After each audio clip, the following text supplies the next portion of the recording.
लामो इतिहास होइन, आधा दशक अघिसम्म पनि विकासको आधारभूत आधार विद्युतको अभावमा देश लोड सेडिङको अन्धकारले निशासितो थियो। सुनिश्चित प्रतिफल पाइन्छ 10 गुणा, यो हो सर्वश्रेष्ठ 10 गुणा मुद्दती योजना। वर्षातको समयमा समेत दैनिक 6 देखि 8 घण्टा लोड सेडिङ बेहोर्नु पर्ने अवस्था थियो भने हिउँदमा त दैनिक 14 घण्टासम्म। तर हामी गर्वका साथ भन्न सक्छौं लोड सेडिङ इतिहास बनेको छ। त्यति मात्र होइन, वर्षायामका करिब 6 महिना भारततर्फ विद्युत निर्यात गरी उल्लेख्य विदेशी मुद्रा कमाउने र भारतसँगको व्यापार घाटा कम गर्ने अवस्थामा पुगेका छौं। हो, कुनै बेला लोड सेडिङको तालिका सार्वजनिक गर्न दिमाग खियाउने प्राधिकरणका कर्मचारी अब विद्युत निर्यातको तालिका बनाउने गौरवमय क्षणमा प्रवेश गरेका छन्। लोड सेडिङको त्यो अँध्यारो युगमा नेपालको विद्युत प्रणालीमा भारतबाट आयातित विद्युतको हिस्सा 43% भन्दा नाघेको थियो। तर त्यो निर्भरता निरन्तर घटेर खुद आयात 9% मा झरेको छ। अब विद्युत आयात घटाउने मात्र होइन, निर्यात बढाउने चरणमा प्रवेश गरिसकेका छौं। सम्माननीय प्रधानमन्त्री शेरबहादुर देउवाको मित्र राष्ट्र भारत भ्रमणका क्रममा नेपाल भारत बीच ऊर्जा क्षेत्रमा सहकार्य सम्बन्धी संयुक्त दृष्टिकोण पत्र India Nepal joint vision statement on power sector cooperation जारी भएपछि दुई देशको विद्युत व्यापार नयाँ चरणमा प्रवेश गरेको छ। सम्माननीय प्रधानमन्त्रीको मार्गनिर्देशन र माननीय ऊर्जा, जलस्रोत तथा सिंचाई मन्त्री तथा दुई मुलुक बीचका कूटनीतिक एवं प्रशासनिक संयन्त्रको अथक प्रयासमा नेपाल विद्युत प्राधिकरणले अहिले दैनिक 300 देखि 400 मेगावाटसम्म विद्युत भारत निर्यात गरिरहेको छ। नेपालमा खपत गरी बढी भएको विद्युत बिक्री गरी आर्थिक वर्ष 2078-79 मा करिब 4 अर्ब रुपैयाँ आर्जन भएको छ। यो उपलब्धि मुलुकको आर्थिक विकासको एउटा ऐतिहासिक कोसेढुङ्गा हो, जसमा टेकेर आन्तरिक उत्पादन र खपत बढाउने तथा अतिरिक्त विद्युत निर्यात गरी विदेशी मुद्रा आर्जन गर्ने यात्रामा नेपाल विद्युत प्राधिकरण अगाडि बढिसकेको छ। कुनै जमानामा निरन्तर घाटामा गएको प्राधिकरणको सञ्चित घाटा 2067-68 सम्म 27 अर्ब रुपैयाँ पुगेपछि उद्धारका लागि सरकारले अपलेखन गरिदिएको थियो। तर त्यसपछि पनि प्राधिकरण नाफाको उकालो चढ्न सकेन, बरु घाटामै ओह्रालोतर्फ लागिरह्यो। आर्थिक वर्ष 2072-73 सम्म अर्थात् सञ्चित घाटा अपलेखन भएको 5 वर्षमा सञ्चित घाटा बढेर 34 अर्ब 61 करोड रुपैयाँ पुगेपछि प्राधिकरणको नियति नै दयनीय बनेको थियो। आर्थिक वर्ष 2072-73 मा एकै वर्ष 8 अर्ब 89 करोड रुपैयाँ खुद नोक्सानीमा रहेको प्राधिकरणले त्यस यता भने ती दिन फर्केर हेर्नु परेको छैन। आर्थिक वर्ष 2073-74 मा 1 अर्ब 50 करोड रुपैयाँ नाफा कमाउँदै प्राधिकरणले धनात्मक अध्याय सुरुवात गरेको हो। नाफाको ग्राफ निरन्तर 4 वर्षसम्म उकालोमा थियो। आर्थिक वर्ष 2076-77 मा 11 अर्ब 75 करोड रुपैयाँ नाफा छुन सफल भएको प्राधिकरणको नाफा आर्थिक वर्ष 2077-78 मा भने घटेर 6 अर्ब 10 करोड रुपैयाँमा झरेको थियो। तर प्राधिकरणले आफूलाई फेरि सुधार गर्न सफल भएको छ, जसको कारण आर्थिक वर्ष 2078-79 मा नाफा अघिल्लो वर्षको तुलनामा 164% बढेर 16 अर्ब 16 करोड रुपैयाँ पुर्याएर प्राधिकरणको 37 वर्ष यात्रामा नयाँ इतिहास रच्न सफल भएको छ। अब हामी यो पनि भन्न सक्छौं, सार्वजनिक संस्थान राज्यका बोझ होइनन्, समृद्धिका सारथी हुन्। प्राधिकरणको इतिहास सङ्घर्षपूर्ण रहेको पृष्ठभूमिबाट हामीले पाठ सिकेका छौं। कर्मचारीलाई तलब खुवाउन पनि ऋण लिनुपर्ने अवस्थामा पुगेको प्राधिकरण अहिले आफूलाई सार्वजनिक संस्थानहरूमध्ये सर्वाधिक आम्दानी भएको र सर्वाधिक नाफा कमाउने संस्थाको रूपमा उभ्याउन सफल भएको छ। प्राधिकरणको वार्षिक आम्दानी 1 खर्ब रुपैयाँबाट उकालो लागेको छ। इक्रा नेपालले गरेको क्रेडिट रेटिङमा प्राधिकरणले AA+ रेटिङ पाएको छ। यसबाट प्राधिकरण आफ्नो वित्तीय तथा आर्थिक दायित्व ढुक्कसँग वहन गर्न सक्ने क्षमतामा देखिएको छ। निरन्तरको प्रशासनिक र वित्तीय सुधार मार्फत आर्जन गरेको ख्याति र विश्वासकै कारण बहुपक्षीय विकास साझेदार निकायहरूसँग प्राधिकरणले आफ्नै संस्थागत जमानीमा सिधै ऋण खोज्न र लिन सक्ने अवस्था बनेको छ। विद्युत उत्पादन, प्रसारण र वितरण तर्फका आयोजनामा जोखिमपूर्ण रूपमा जमानी बसिदिनुपर्ने झमेलाबाट मुक्त हुँदै गएपछि सरकारले अन्य संस्थान तथा पूर्वाधारमा ध्यान दिन सक्ने अवस्था पनि सिर्जना हुनेछ। बहुपक्षीय र द्विपक्षीय विकास साझेदार निकायको करिब 2 खर्ब रुपैयाँ भन्दा बढीको लगानीमा काम भइरहेकोमा प्राधिकरण आन्तरिक स्रोतबाट मात्रै प्रत्येक वर्ष करिब 12 अर्ब रुपैयाँ पुँजीगत खर्च गर्ने र आर्थिक वर्ष 2079-80 मा 45 अर्ब रुपैयाँ विद्युत उत्पादन, प्रसारण र वितरण तर्फका आयोजनामा लगानी गर्न सक्ने अवस्थामा पुगेको छ। यसरी प्राधिकरणले कमाएको नाफा ग्राफमा देखिने कोरा अङ्क मात्र होइन, यो त विद्युत विकासका पूर्वाधार निर्माण र सेवा विस्तारमा लगानी हुने भरपर्दो स्रोत पनि हो, जसले अझ बढी नाफालाई सुनिश्चित गर्नेछ।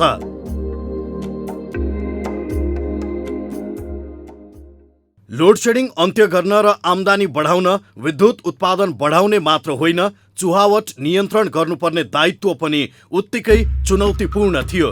प्राविधिक तथा गैर प्राविधिक चुहावट नियन्त्रण गर्न सञ्चालन गरिएका अभियानबाट वितरणतर्फको विद्युत चुहावट उल्लेख्य रूपमा घटेको छ।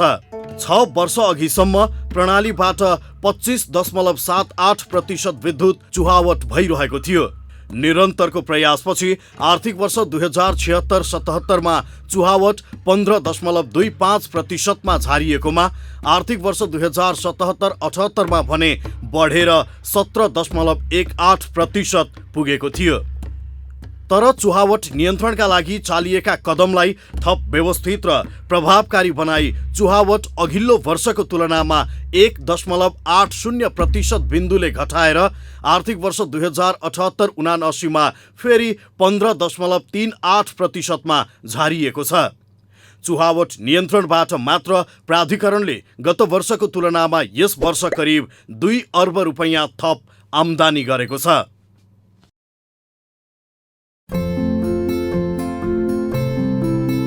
विद्युत उत्पादन र उपयोग बढाउने मात्र होइन, विद्युतको पहुँच बढाउने जिम्मेवारीलाई प्राधिकरणले संवेदनशील मानेको छ। 6 वर्ष पहिले करिब 62% घरधुरीमा मात्र ग्रिडको विद्युत पुगेकोमा अहिले करिब 93% घरधुरीमा यो सेवा पुगेको छ। यस वर्ष 10 जिल्ला सहित 42 जिल्लामा पूर्ण विद्युतीकरण गरिएको छ। प्राधिकरण र सामुदायिक गरेर विद्युत उपभोग गर्ने ग्राहकको संख्या करिब 53 लाख पुगेको छ। त्यस्तै प्रति व्यक्ति विद्युत खपत पनि 330 युनिट पुगेको छ। आगामी 2 वर्षभित्र सबै नेपाली जनतामा भरपर्दो र गुणस्तरीय विद्युत सेवा पुर्याउने नेपाल सरकारको घोषणालाई पूरा गर्न योजनाबद्ध रूपमा काम भइरहेको छ। त्यस्तै आन्तरिक रूपमा विद्युत खपत बढाउन र स्वदेशी उत्पादनलाई प्रोत्साहित गर्न यस वर्ष मात्र उद्योगहरूका लागि 500 MVA लोड स्वीकृत गरिएको छ। प्राधिकरणले विद्युत महसुल बढाउने होइन, गुणस्तरीय विद्युत सहुलियतमा उपलब्ध गराउने योजनालाई पनि उत्तिकै प्राथमिकताका साथ कार्यान्वयनमा लगेको छ। विपन्न नागरिकका लागि निशुल्क मिटर जडान गर्ने मात्र होइन, मासिक 20 युनिटसम्म विद्युत खपत गर्ने ग्राहकले इनर्जी शुल्क तिर्नु नपर्ने व्यवस्था गरिएको छ। यसरी ग्राहस्थ तर्फका आधा ग्राहकले निशुल्क विद्युतको सुविधा उपभोग गरिरहेका छन्। सिँचाइमा प्रयोग हुने विद्युतमा 75% सम्म सहुलियत दिने गरी प्रति युनिट 2 रुपैयाँसम्म महसुल कायम गरिएको छ भने अन्य समूहको समेत महसुल कम गरिएको छ। खानेपानी र सिँचाइमा डिमान्ड शुल्क हटाउँदै खानेपानीको इनर्जी शुल्क करिब 50% ले घटाइएको छ। विद्युत खपत बढाउन ग्राहकले क्षमता वृद्धिको माग गरेमा तत्काल निशुल्क वृद्धि गर्ने व्यवस्था गरिएको छ। विद्युत खपत बढाउने विद्युतीय सवारी साधनको उपयोग प्रोत्साहन गर्न चार्जिङ स्टेसनको महसुलमा विशेष सहुलियत प्रदान गरिएको छ। प्राधिकरण आफैले पनि मुलुकभर 51 स्थानमा अत्याधुनिक चार्जिङ स्टेसन समेत निर्माण गरिरहेको छ। यसरी नाफा कमाउने मात्र होइन, घर घर, जन जन र मन मनलाई उज्यालो बनाउने सत्कर्ममा पनि विद्युत प्राधिकरण प्रतिबद्ध बनेको छ।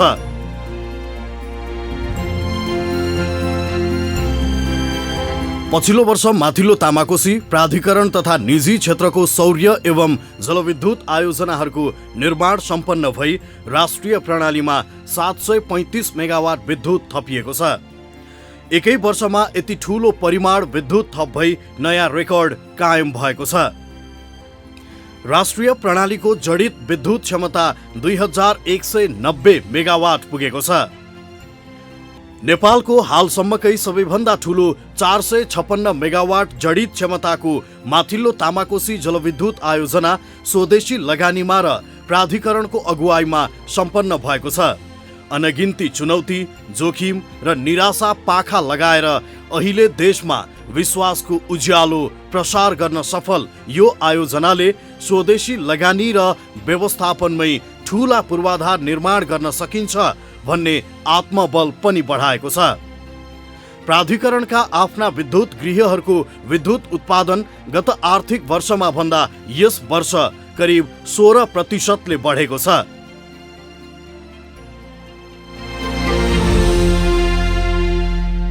यो वर्ष प्राधिकरणले फड्को मारेको अर्को क्षेत्र हो प्रसारण लाइन हो। यो वर्ष मात्रै 66 केभी र त्यसभन्दा ठूला क्षमताका 455 सर्किट किलोमिटर प्रसारण लाइनको निर्माण सम्पन्न भएको छ भने ग्रिड सब स्टेशनहरूको क्षमता 715 MVA थपिएको छ। सोलु करिडोर, मोतीपुर सन्धि खर्क, बर्दघाट सर्दी, बुटवल मैनहिया, सिंगटी लामोसाँघु, नयाँ मोदी लाहाचोक 132 केभी प्रसारण लाइन निर्माण सम्पन्न भई सञ्चालनमा आएका छन्। 220 केभी का कोशी करिडोर प्रसारण लाइन अन्तर्गत इनरुवा तुमलिङटार खण्ड, मर्स्याङ्दी काठमाडौँ, भरतपुर बर्दघाट प्रसारण लाइन अधिकांश भाग निर्माण सम्पन्न भई सञ्चालन भएका छन्। यस वर्ष 16 वटा ग्रिड सब स्टेशनहरूको निर्माण सम्पन्न भएको छ। 3114 सर्किट किलोमिटरका प्रसारण लाइनहरू निर्माणाधीन छन्। साथै 7857 MVA क्षमताका सब स्टेशनहरू निर्माणाधीन छन्। विद्युत प्रसारणलाई अझ विस्तारित र भरपर्दो बनाउन थप आयोजनाको अध्ययन पनि भइरहेको छ। विभिन्न क्षमताका 6500 सर्किट किलोमिटर प्रसारण लाइन र 10,000 MVA क्षमताका सब स्टेशनहरू निर्माणका लागि अध्ययनको विभिन्न चरणमा छन्। छिमेकी मुलुक भारतसँगको विद्युत व्यापारका लागि बुटवल गोरखपुर 400 केभी दोस्रो अन्तर्देशीय प्रसारण लाइन कार्यान्वयनको चरणमा पुगेको छ। इनरुवा पूर्णिया र लम्की बरेली 400 केभी प्रसारण लाइन तथा कोहलपुरदेखि उत्तर प्रदेशको नानपारा जोड्ने 132 केभी प्रसारण लाइनको सम्भाव्यता अध्ययन पूरा भएको छ। मैनहिया सम्पत्तिया न्यू नौतनुवा 132 केभी प्रसारण लाइनको निर्माण अन्तिम चरणमा छ। यी पूर्वाधार बनेपछि नेपालमा खपत भई बाँकी विद्युत भारतीय बजारमा बिक्री गर्न थप सहज हुनेछ। नेपाल र चीन बीच विद्युत प्रसारण गर्न रातोमाटे रसुवागढी केरुङ 400 केभी प्रसारण लाइन निर्माणको लागि नेपाल तर्फको लाइनको सम्भाव्यता अध्ययन पूरा भएको छ। यो आयोजना कार्यान्वयन गर्न लगानीको ढाँचामा छलफल भइरहेको छ। निर्माणाधीन आयोजनाहरू यथाशीघ्र सक्ने मात्र होइन, दीर्घकालीन आयोजना अन्तर्गत विद्युत खपत बढ्न सक्ने सम्भावित ठाउँहरूको पहिचान गरी प्रसारण तथा वितरण तर्फका ठूला क्षमताका लाइन तथा सब स्टेशन निर्माण अगाडि बढाइएको छ। विद्युत माग गरेका उद्योगहरूलाई प्रसारण तथा वितरण लाइनको सुदृढीकरण गर्न तथा क्षमता विस्तार गर्न तत्काल विद्युत दिने गृह कार्यमा प्राधिकरण अघि बढिसकेको छ। मुख्य रूपमा औद्योगिक करिडोर क्षेत्रको विद्युत प्रसारण तथा वितरण प्रणालीको सञ्जाल सुधारका लागि बृहत सुदृढीकरणको काम अगाडि बढाइएको छ। साथै संघीय राजधानी काठमाडौँ उपत्यकामा पुराना पूर्वाधारका कारण विद्युत आपूर्तिमा समस्या हुने गरेको विषयमा विद्युत प्राधिकरण पूर्णतः सचेत र संवेदनशील छ। त्यसैले सन् 2050 सम्म माग हुने अनुमान गरिएको 3000 मेगावाट वा सो भन्दा बढीको समेत विद्युत माग धान्ने गरी प्रसारण तथा वितरण प्रणाली निर्माणको प्रक्रिया सुरु गरिएको छ। साथै देशका अन्य प्रमुख सहरहरूमा सुदृढ प्रसारण तथा वितरण प्रणाली निर्माणको प्रक्रिया अगाडि बढेको छ।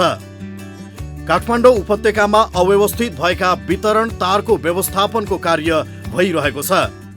पहिलो चरणमा महाराजगञ्ज र रत्नपार्क वितरण केन्द्र अन्तर्गतका क्षेत्रमा भूमिगत गरी व्यवस्थापन गर्न सुरु गरिएको थियो। यो आयोजनालाई विस्तार गरी काठमाडौँ, ललितपुर, भक्तपुर, भरतपुर र पोखरामा पनि वितरण लाइन भूमिगत बनाउने काम भइरहेको छ। निर्माणका लागि सम्बन्धित निकायहरूबाट अनुमति समयमै पाउन नसक्दा अपेक्षाकृत सफलता हासिल हुन सकिरहेको छैन। तर पनि यसका लागि प्राधिकरणको पहलमा कुनै कमी हुने छैन। घरायसी ग्राहकको घरमा रहेका सिंगल फेज मिटरलाई हटाई स्मार्ट मिटर जडान गर्न काठमाडौँ उपत्यकाबाट सुरु गरिएको पाइलट प्रोजेक्टको रूपमा रत्नपार्क र महाराजगञ्ज वितरण केन्द्रबाट करिब 1 लाख ग्राहकको घरमा स्मार्ट मिटर जडान गरिएको छ।